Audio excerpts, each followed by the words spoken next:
शाह जे 39 दस्तारबंदी जी तक़रीब जोही वेझो दरगाह नईग शरीफ़ में थी गुज़री।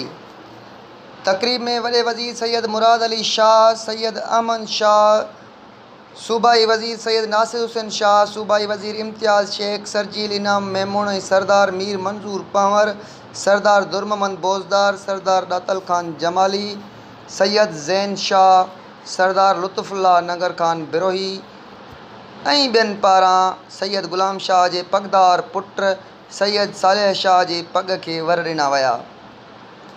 उन मौक़े ते सैयद सालेह शाह पंहिंजे मुरीदनि खे दीदार कराईंदे सख़्ती सां तलक़ीन कई त हू पंहिंजे ॿारनि खे तालीम ॾियारीनि ऐं पंहिंजी नियाणियुनि खे ख़ुसूसी तौरु पढ़ाइनि।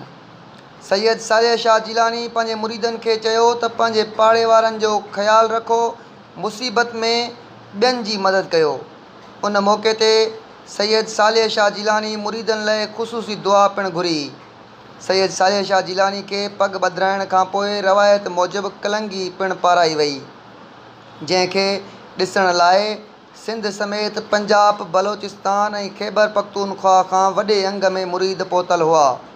तक़रीब जो आगाज़ सैयद ग़ुलाम शाह जिलानी जे ईसा अलैहिस्सलाम लाइ क़ुरान ख़्वानी कराए उन सां कयो वियो, जंहिंमें मुरीदनि ऐं अक़ीदतमंदनि शिरकत कई। आख़िर में आयल मुरीदनि ऐं अक़ीदतमंदनि लाइ लंगर जो पिणु बंदोबस्तु कयो वियो हुयो।